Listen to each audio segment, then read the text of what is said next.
Hey guys, so we are going to start our next unit, which is on conics. So we're going to start with the easiest one, which is a circle. So a circle is a set of all points that are equidistant, okay, from a center point. Okay, so here's what that means. Okay, I'm going to take whatever my center is. Okay, we're going to call it H comma K.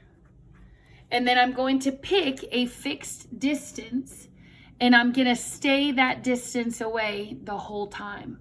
So here's kind of like a general picture of what that would look like. So let's say, this is going to be ridiculous, but we're going to try it. Okay, I'm going to hold this center in place. And then think about it. If I were to swing this around, that's actually, ooh, look at this. We kind of made like a compass. You can't even see it. Okay, if I take my little thing and I keep it inside this, okay, it forms a perfect circle. Think about why. Because no matter what point I pick going around this circle, I'm always going to be exactly this distance away from the center. Okay, so all of these distances here, okay, are obviously called the radius. Okay, but it's the same radius all the way around the circle if you draw it perfectly. Okay, so HK is going to be the center. And then R is going to be the radius, which, as we just said, is the distance from the center to the side of the circle. Okay, so what we're going to do first is we're just going to learn how to graph these. It's not hard. The first thing you're going to look for is the number with X is going to tell you the left or right shift. And the number with Y is going to tell you the up or down shift of your center. So for example, here, my X is alone. Well, then that's going to stay at 0. But then my +3 is going to tell me that I'm actually going to go down 3. So my center here, let's write it over here to the side, is going to be 0, -3. Remember, it's a 0 because my X didn't have a number with it. It's a -3 because I changed the sign here. So a 0, -3 is right here. That's your center. Second thing you need to find is your radius. Now notice that in your equation, this is an r squared. So in order for me to find the radius, I'm going to have to square root what that number is. So if this is a 9, then r equals the square root of 9. So r is 3. And then the easiest way to draw your circle is count 3 to the right, 1, 2, 3. 3 to the left, 1, 2, 3. 3 up, 1, 2, 3. And then 3 down, 1, 2, 3. And then if you connect those dots, you should have sort of a circle. It doesn't have to look perfect, okay, but you get the idea. It's centered at 0, -3, and it has a radius also of 3. Okay? Let's go on to number 2. So it says I want a radius or a center at -1, 3. So -1, 3 is here. That's my center point. And then it says I'm going to pass through -5, 6. So I'm going to start here. I'm going to go back 1, 2, sorry. Don't know how to count anymore. -5 would be back here. And then up 6, great, right where I drew, okay, would be right here. Now, here's going to be the easiest thing for you to do. So if you have the equation, obviously you can go through and do these things pretty easily. But if they give you 2 random points, I would just reflect that point, like do the same thing. So here, let's just count how far we had to move. Let me do it in red here. So I had to go backwards 1, 2, 3, 4, and then up 1, 2, 3. Well, then I'm going to go 1, 2, 3, 4, up 1, 2, 3. Then I'm going to go 1, 2, 3, and then go 4 and then down 3, and then 4 and then down 3. Okay, and then from there, you basically have your circle. So obviously it's harder to do if you don't have the equation because you have to basically kind of like take this little L here and then flip it to go this way, and then flip it to go that way. But you're basically just trying to stay like the same distance away from your center, okay? Then your next thing to do would be to write the equation for the circle. So if my center is -1, 3, then I would say, okay, well, I need to give x a +1. Because remember, if this is a -1, I need to put a +1 in my equation. It's always the opposite. Okay, then for my y, I want to go up 3, so I'm going to have to put y -3. And then here, I'm going to need to know what my radius is. Now, I want you to think about the triangle that you just drew. So my radius is obviously here. Okay, that's my perfect radius. If I want to know how long that is, I just made this perfect little baby triangle. Okay, and so I'm just going to find the sides of that triangle and then use that to find the radius. So this distance we had to count was 4. This distance we had to count was 3. So I can do a little Pythagorean theorem. 3 squared plus 4 squared equals c squared. Well, 3 squared is 9. 4 squared is 16. 9 plus 16, that gives me 25. And then if I square root both sides, c is 5. Which means that my radius here is 5. Now, be very careful that the number that you put into the equation should be that number squared. So if this is a 5, I want to put a 25 in that spot. Okay. All right, let's go down to number 3. So I have a -5 here and a -1 here. So -5, -1, there's my center. Remember, when I do the equation, that's where I'll do like all the opposites and stuff like that. Then it says that I want it to be tangent to the x-axis. So this is obviously the x-axis. That means my circle has to hit here. Okay, well, think about it. If I'm going to be touching the x-axis, one above, I have to be touching I have to be one below as well. Then I have to be one to the side and then one to the side. And then if I think about that, I have my little bitty circle right there. Okay? Give me just one sec. Ashton, Jackson's here, babe. Hey, come on in. And Mom said she's gonna Okay. So from there, we need to write the equation of the circle. So if it's a -5, I'm going to do x plus 5. Remember, that's always the opposite. And then if it's a -1, I'm going to do y plus 1. And then remember, I need to count my radius. Well, last time my radius was kind of slanty to where I would have had to count it. But here I see my radius is just the distance from the center to the side. My radius is 1. And then remember here, I have to put 1 squared. But think about 1 squared still gives you 1 no matter what. Okay? All right, so take a look at your homework for me, please.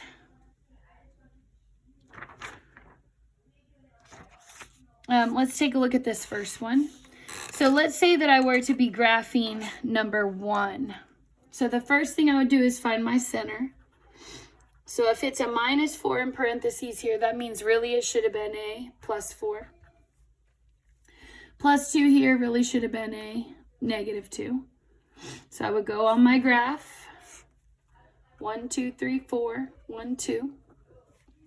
And then if my number here is 10, my radius is the square root of 10. Now, normally this is a prettier number, okay, but root 10, we don't know exactly what that is without a calculator. So I'm going to take the square root of 10 here. Okay, it's 3.16. 3.16. And so then if I were to have to graph this, I would go 3 this way, 3 this way, 3 this way, 3 this way, and then I would draw my circle just like that. Okay? All right, hopefully you can do number 2. Let's skip back to your notes. We got to look at the back side. So there's one other thing that you have to know when you're trying to graph circles. And it's how to get them back into standard form. So standard form is this thing that we saw on the front.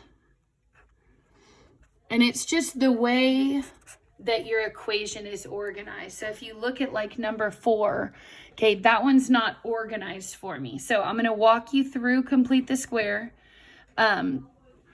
We'll do all 4 of these examples, and then tomorrow I'll work a couple more examples off the homework for you. So let's start with number 4. So the first thing that I would do is I would organize your terms. Let all of the x terms come first.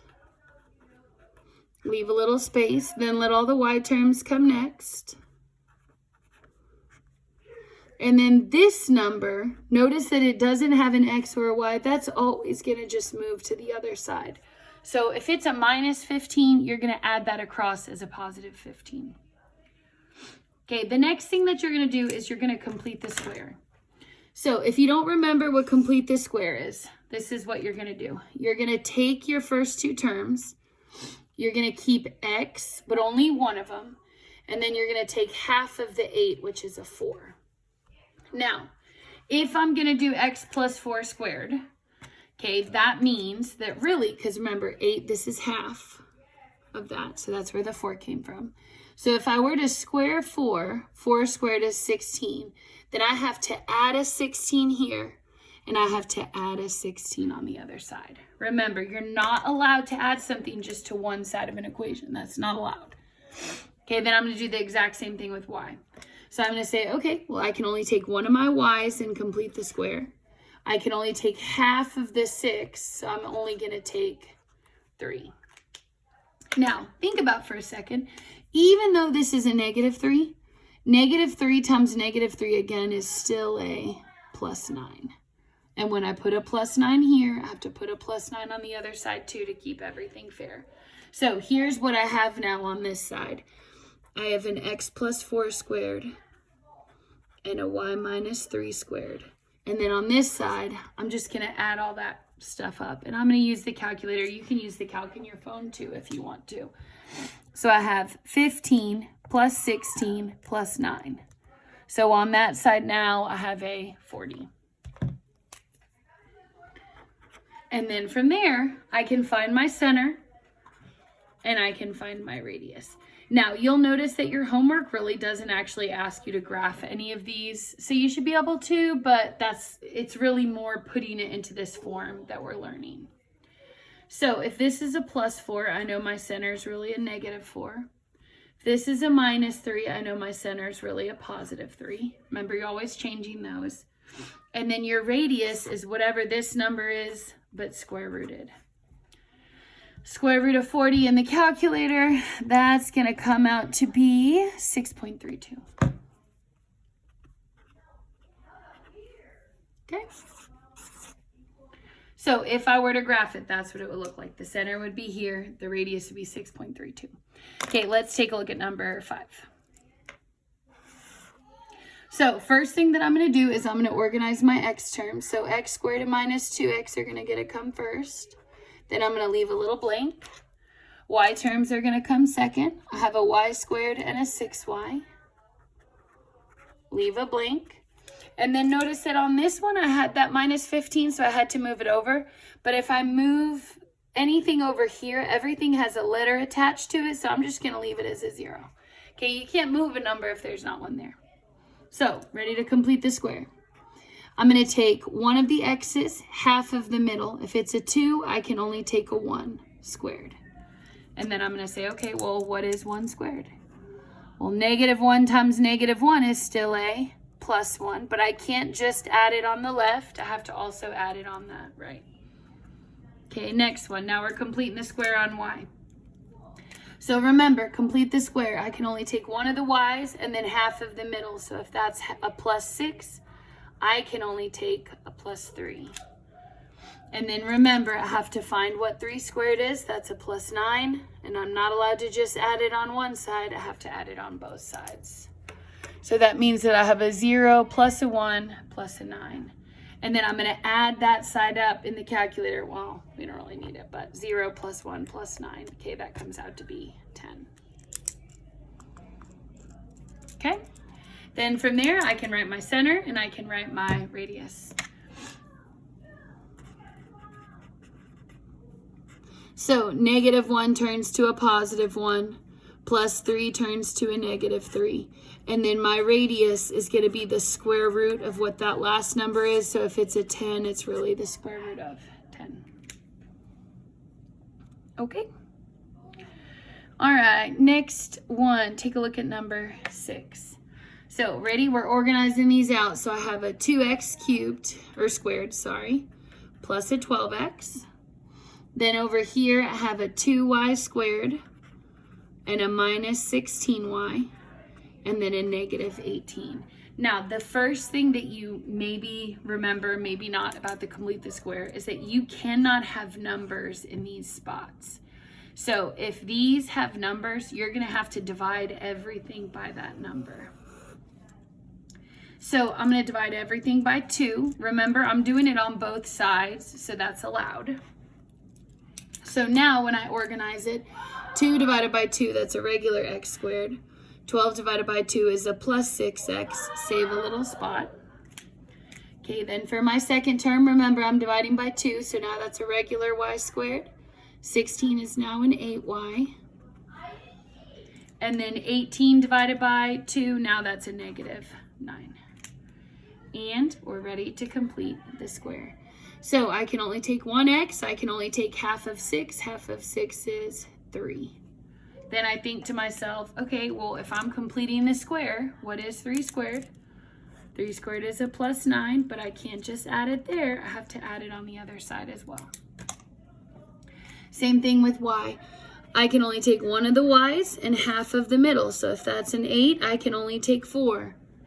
And then I think to myself, okay, well, what is negative 4 when I square it? Well, negative 4 times negative 4 again, that gives me 16. So even if this is negative, you're still adding, because when you multiply two negatives, you get a positive. And then in the calculator, I'm just going to type this side in. So negative 9 plus 16 gives me 16. So add these guys up, boom, 16.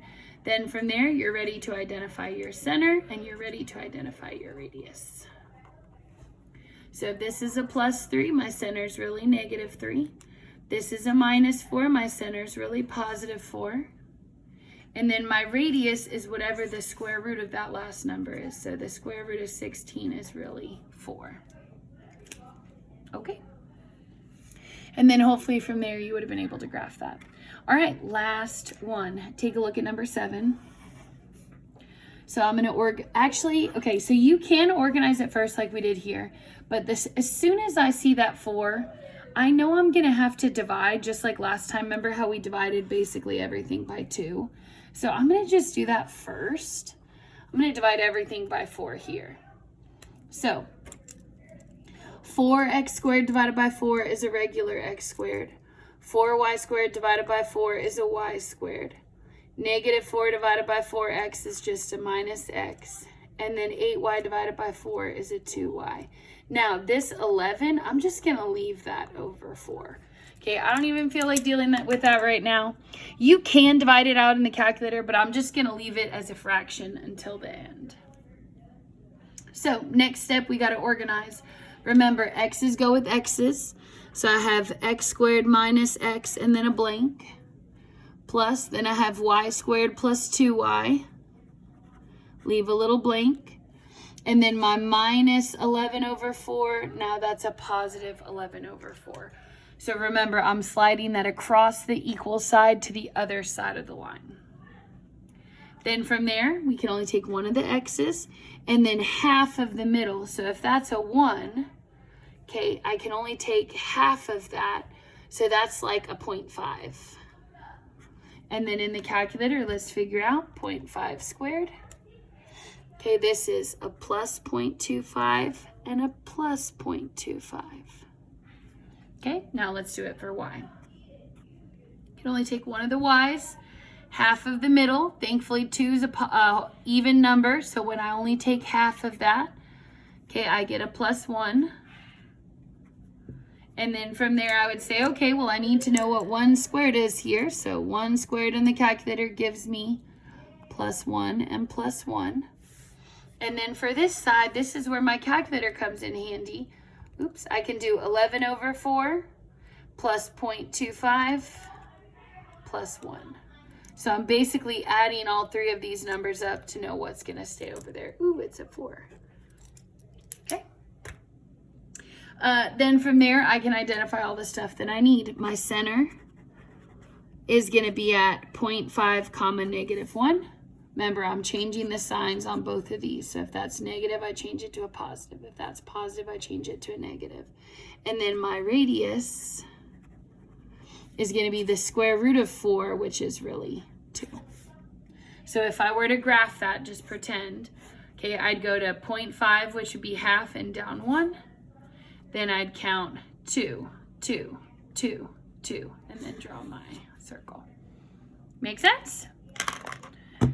Okay, so take a look at your homework. It's the same homework for 2 days. Tomorrow's video, I will post some more examples off of that, okay?